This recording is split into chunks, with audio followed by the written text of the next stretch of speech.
If you've ever taken a few too many vacation days and your boss starts asking, man, why are you taking all these days? And you start to think to yourself, wow, I really might be fired if I take another vacation next week. Then you are a victim of a system that's been plaguing us for over 100 years. And I'm talking about the annihilation of workers' rights. Your rights as an employee and as a worker are gone effectively and efficiently. But this didn't happen overnight. This happened over a very, very long period of time with a lot of really, really rich people trying to squeeze as much as they can out of every individual worker possible. For us to understand how we got to where we are currently, we need to go and look back at the history a little bit. When we're looking at the history of workers' rights, I want you to visualize that in the 1800s, the late 1800s specifically, Americans were working about 100 hours per week on average. This is going to put the average blue-collar worker nowadays that calls every white-collar worker that has a desk job and they tell them they have soft hands. These guys did not have soft hands. These guys put every blue-collar worker nowadays to shame. But Americans weren't really happy with this because, you can't really be there with your family. There's no quality of life. Your work-life balance is horrible, to say the least. And then, in general, you're probably really unhappy and are probably really sick, and this leads to higher mortality rates. So, during the labor movement, we started to fight for 8-hour work days. We started to fight for better working conditions. And, most importantly, at the time, it wasn't just the adults working 100 hours a week, it was also children. We also stopped that from happening. Well, children can still work, but there are labor restrictions now in place.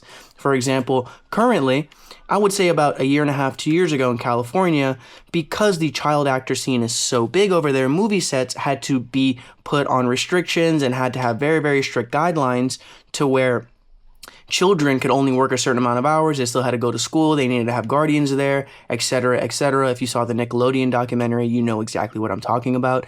And then, as of recently, they started passing these same laws, to an extent, to social media influencers. So if you noticed in the past 2 years that your favorite family vlog channel mysteriously moved from California to Texas or California to New York or Florida, wherever, it's probably because they had to start paying their children and they didn't want to.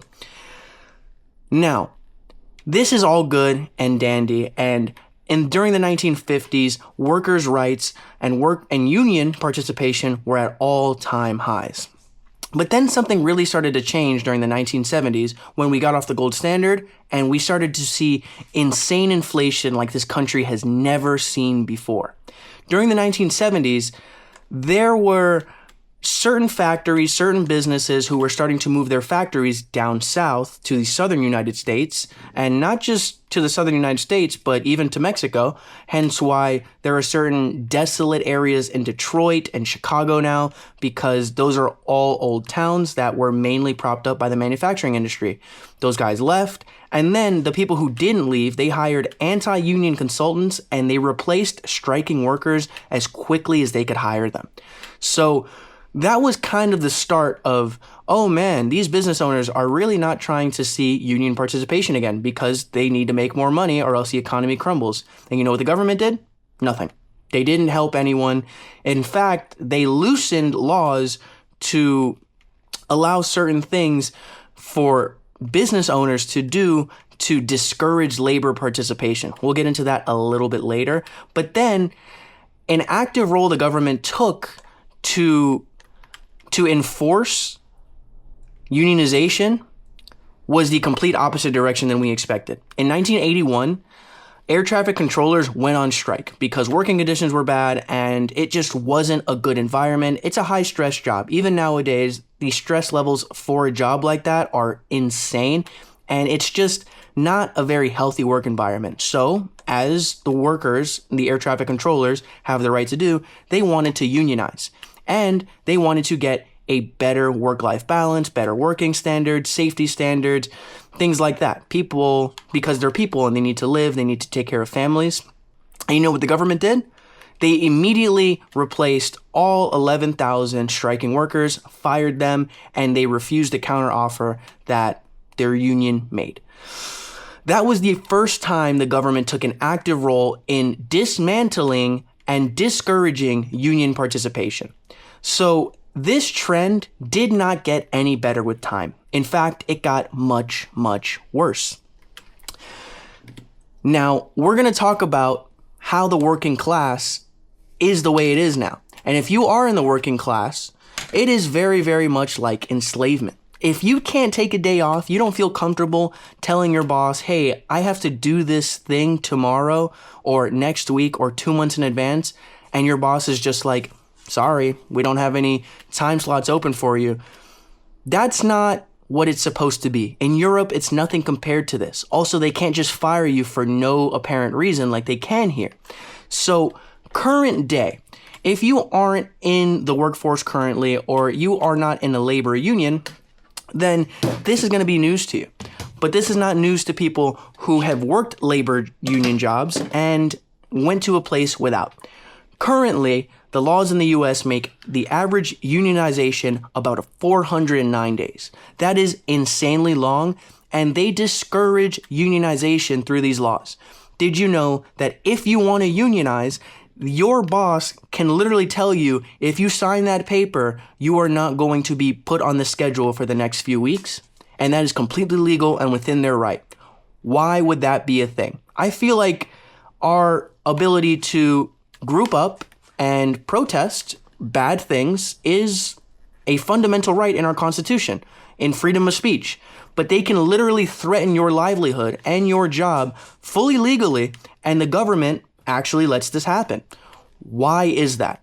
Well, that's because the government is getting paid by these groups to lobby, by these lobbyist groups or these big companies, and they actively do not want you to participate in labor unions because it just means less money for big companies which are supporting these politicians. Next, there are CEOs who specialize in union busting. Union busting is a very, very nasty practice, which this guy basically knows all the laws, and he tells people, like supervisors, hey, if these people want to unionize, I want you to fire all these people immediately. If they threaten to go on strike, or if they do go on strike, I want you to hire a new group of people immediately. We do not want these people unionizing. We're going to use every little scummy tactic and law we possibly can to keep this from happening. There are CEOs like Howard Schultz, the former Starbucks CEO, who specialize in this practice. By the way, CEOs specialize in certain practices. There are CEOs who are excellent at dismantling companies to increase revenue and cash flow, aka they're freeing up money so the company can do more stock buybacks and pump it up so the board of directors can get richer and the work environment gets actively worse. Next, I'm going to talk about some of the benefits of unions. Unions are very, very good, not just for you, but also for your workplace in general and working environment. Unions actually have higher wages. As much as people like to say online that, oh, we try to unionize and our wages went down. Actually, that's not true. Maybe they'll go down initially because you have to pay for a union, but overall, union workers get paid about 25 to 30% more than your average non-unionized employee because you are fighting for higher wages and competitive pay. Versus if you have no union representation, you literally cannot do that. So, since we are actively discouraging union participation, some other things that unions are good for are employer-provided insurance. You shouldn't have to pay out of pocket for your own insurance or go half and half with your employer because you deserve the right to be able to feed your family and have your family protected while you do so. But now it is no longer a requirement, and it never has been a requirement. And if you're not in a union, it never will be a requirement because insurance is expensive and companies do not like to pay for it if they don't have to. So they'll always pass the bill on to you. Next, it's going to be pensions. If you've heard of the death of pensions, it's because union participation has dropped to its lowest level ever. No one's getting pensions anymore because there's no longer an incentive to do so. People aren't even looking for that anymore. Now people have kind of switched strategies to where they work at a place for 2 years, then get a better job somewhere else because they have more experience and get a more senior position. That's not the way an economy should work. I think you should work at a company for a long term, and you should try to grow and develop the company because it is a reflection of your own work life. You shouldn't treat jobs like nightclubs, but that's what people do. They just treat jobs however they want because these companies don't offer incentives like this anymore. Next would be job security. The analogy I used in the beginning, it's very true. If you take too many vacation days and your boss doesn't like it, looks like you're furloughed. You're not going to be working anymore as of today. They can do that, and they do not have the legal obligation to give you any incentive. Now, people are like, well, you can just sign up for unemployment. That's if you even qualify for unemployment. You need to have a lot of paperwork and a lot of documents saying that, yes, you deserve unemployment because of this unjust thing that happened to you in your job. But if you can't prove it, by the way, that's what HR does. Do not ever trust HR at a corporate company. They are never looking out for your interest, only the company's interest to protect them from liabilities such as yourself trying to seek unemployment benefits. Lastly would be improved safety. Improved safety doesn't really apply to too many industries, but for example, my industry, the restaurant industry, would definitely really